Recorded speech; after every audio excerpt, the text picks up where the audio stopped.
This is the Mistress Carrie Situation Report for June 16th, 2025. During an interview at the Download Festival over the weekend in the UK, Brent Smith from Shinedown giving an update on the band's upcoming 8th studio album. Saying, quote, "We're going to be releasing 2 more singles in late July. We should be announcing the record in November of this year, and hopefully it'll be out in March of next year." He continued, "There's a lot going on right now, and we're just happy to still be doing what we do.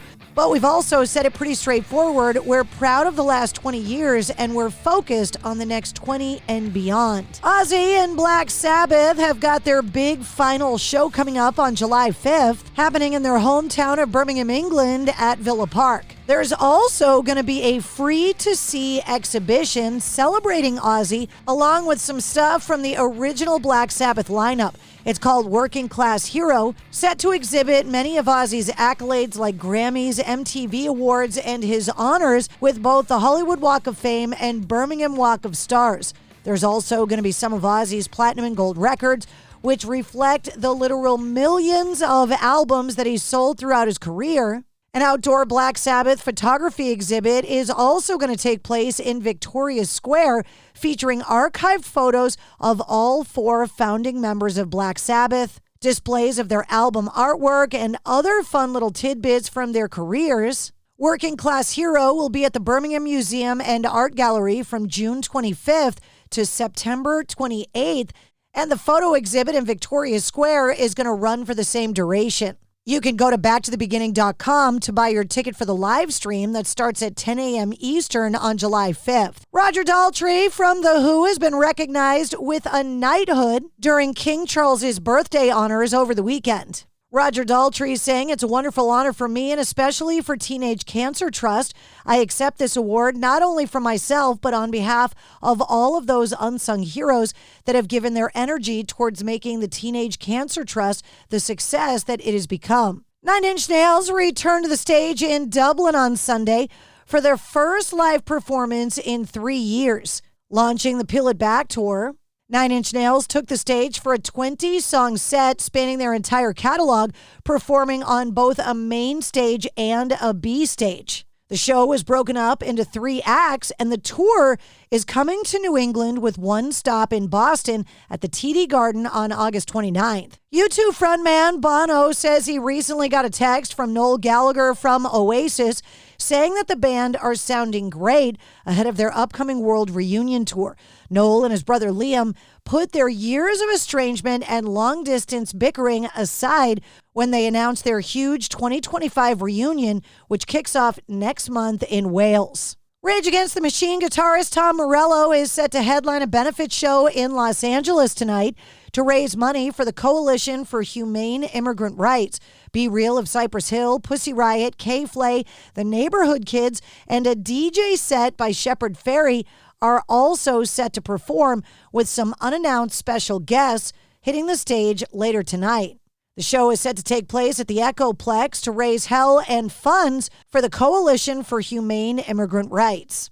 Over the weekend, Tom Morello and Amy Lee from Evanescence were 2 of the many musicians and celebrities that took part in No King's Marches. Nancy Wilson from Heart said that the usage of Heart's Barracuda during Donald Trump's parade celebrating the Army's 250th birthday on Saturday was, quote, "done without permission or authorization." She continued, "Barracuda was written and performed by Ann and Nancy Wilson, and it's a powerful piece of music that was never intended for political use.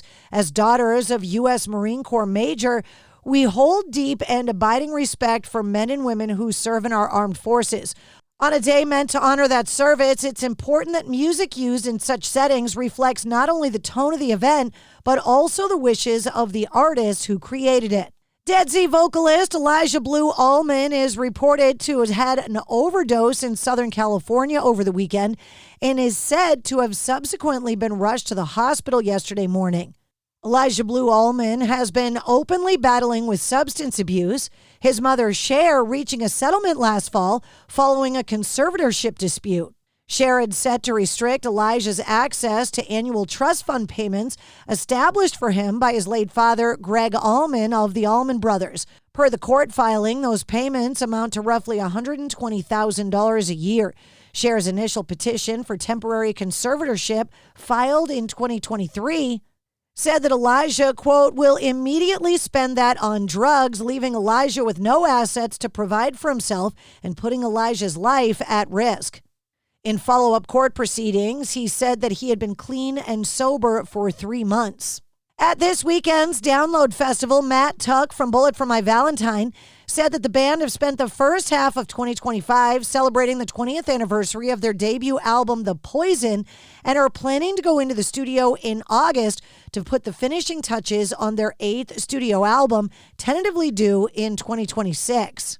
Saying, quote, there's a lot of love around the world for the band, and we're just trying to kind of make the most of this opportunity because once the 20th anniversary celebration is done, it's forever.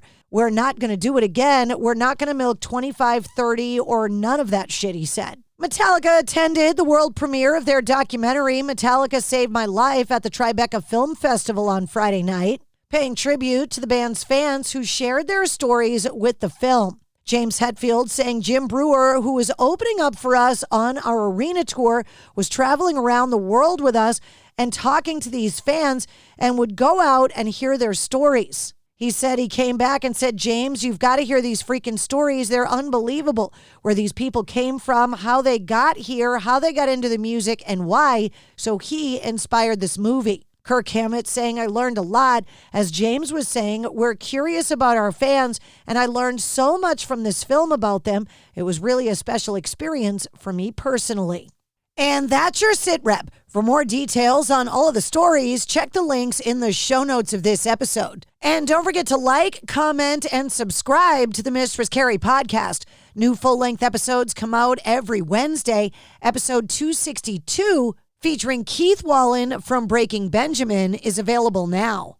And check out this week's bonus episode featuring Amanda and Dan from Veterans Inc. in Worcester, Massachusetts.